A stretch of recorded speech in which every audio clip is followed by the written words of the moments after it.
KHOU 11 News at 5:30 starts now. Breaking news tonight. There was no Trump-Russia conspiracy. That from the Attorney General. He says that while Robert Mueller does not conclude the president committed a crime, he also does not exonerate him. We've got reaction from all sides. But first, more breaking news. A 2-year-old child pulled from a pool at a home on Halamar Lane in Spring. Harris County says they started CPR and took that child to Texas Children's Hospital. We're working to find out more on how that child is doing tonight. We'll keep you posted. Also breaking tonight, a Houston police sergeant charged with murder has just been booked into the Brazoria County Jail. Hilario Hernandez was picked up in Kingsville yesterday after investigators say his wife was found dead at her home in Pearland. Yesterday, our crews were outside that home for hours as investigators processed the crime scene. Yesterday, Pearland ISD put out a statement saying a librarian with the district had been found dead at her home and that extra grief counselors would be on campus this week.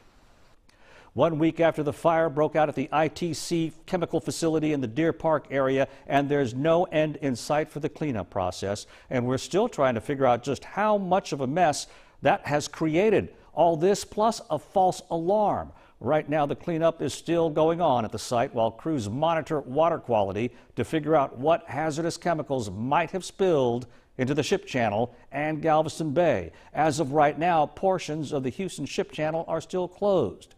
Our Matt Doherty is live from Deer Park with the latest on the developing situation. Matt.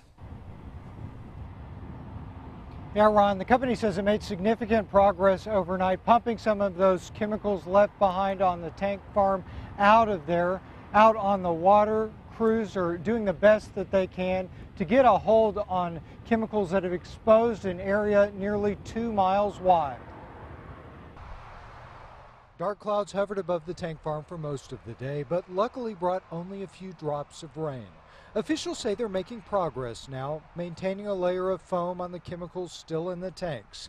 Anything that could disrupt those layers of foam, like a rain shower, could mean yet another fire. Next steps today over the next 24 hours is to methodically go after each tank to remove all the product in the tank. Company officials say they're vacuuming the chemicals and runoff from a nearby ditch and collecting what spilled into Tucker's Bayou. So far, they say they've pulled more than 2,000 barrels of the chemicals and waste from the bayou alone. On Friday, part of the secondary containment wall collapsed. Chemicals and runoff from the fires managed to escape into the waterways. The Houston Ship Channel remains closed.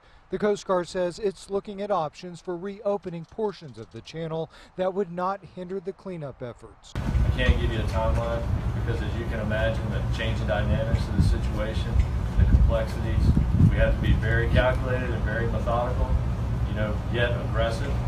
A new checkpoint has been established along Independence Parkway, keeping the public and reporters further from the site than ever before.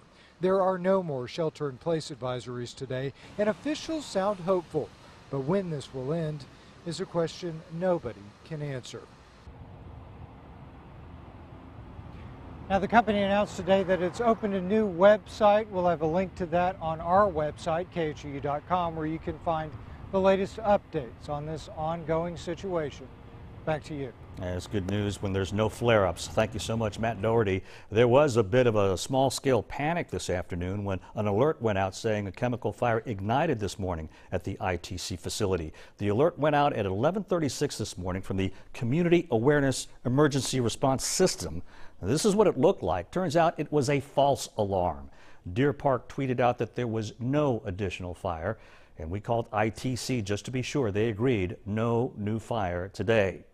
As far as the results coming in from water contamination tests near Deer Park, residents don't like the results. A contractor for the Environmental Defense Fund has detected high levels of benzene near the plant. Coming up tonight at 10 o'clock, we'll hear from the contractor doing the testing and take a look at the modern technology being used to ensure air and water in the community is safe. The big breaking news tonight, the special counsel's investigation found that neither President Trump's 2016 presidential campaign nor anyone associated with it conspired or coordinated with Russia. That was the conclusion in Attorney General William Barr's letter delivered to Congress just a few hours ago.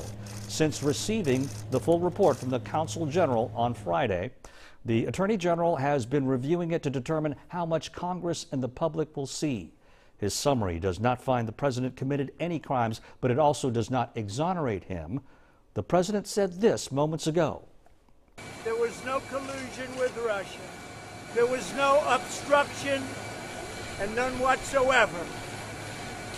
And it was a complete and total exoneration. It's a shame that our country had to go through this.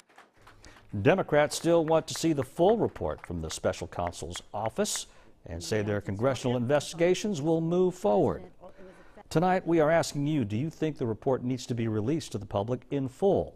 Weigh in now on your smartphone using the KHOU app or go to khou.com/vote now to tell us what you think. We'll leave the poll open for a while to give you a chance to vote.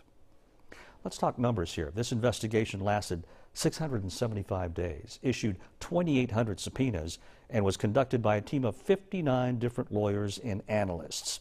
It also indicted 3 companies and 34 people, including Trump associates Michael Cohen, Michael Flynn, Rick Gates, Paul Manafort, George Papadopoulos, and Roger Stone. Of the people you see here, all but Stone have pleaded guilty. We did see Robert Mueller for one of the first times in public since the report came out. He was spotted today leaving church with his wife in Washington. He smiled and waved to cameras as he got into his car. And as the news breaks, if you're seeing a dubious claim online about all this or something that doesn't look right, email us at verify@khou.com. Our fact checkers will be tackling misinformation by going straight to the source for answers. All right, let's take a live look outside. Clouds and maybe some patches of blue if you look hard enough. There were some earlier, kind of like yesterday, but maybe a bit warmer. Here's a look at your 7-day forecast. We've got a better chance of rain on Monday, a bit warmer too. Tuesday and Wednesday look quite sunny and awesome, and a bigger chance of rain on Friday and next Saturday. Saturday has a 50% chance of thunderstorms. Well, it is a huge night for U of H basketball fans as they hope for a spot in the Sweet 16. Stephanie Whitfield is near Discovery Green with a look at how you can get involved. Hey, Steph. Hey, Ron, yeah, this is where you want to watch the Cougs take on Ohio. This is a watch party happening at Avenida Houston. It's the official watch party, and you can find it right between the George R. Brown Convention Center and Discovery Green. Now, this game is a big deal because, as you mentioned, Ron, if the U of H wins tonight, they move on to the Sweet 16, which would be the first time this team has done that since the 80s. Now, let me give you a tour of this watch party, which is starting in just under an hour. We've got some food, snacks, beer over here. If you look to the far back corner, there are games, there's a team shop, and if you don't want snacks, there's a food truck here as well. But the most important thing is there are plenty of places to sit, there are plenty of TV screens, and there are going to be a lot of U of H fans here tonight. This watch party is free. It starts at 6:30 with tip-off at 7:40, so there's still plenty of time to put on your red and come out here and cheer on the Cougs, Ron. All right, thank you so much, Stephanie Whitfield, live at Avenida. Once more, this all gets started at 6:30, the game tips off later tonight. Well, that's going to do it for us for now. For all the good folks here at KHOU, I'm Ron Trevino. We're standing for Houston, and we're back tonight around 10 o'clock.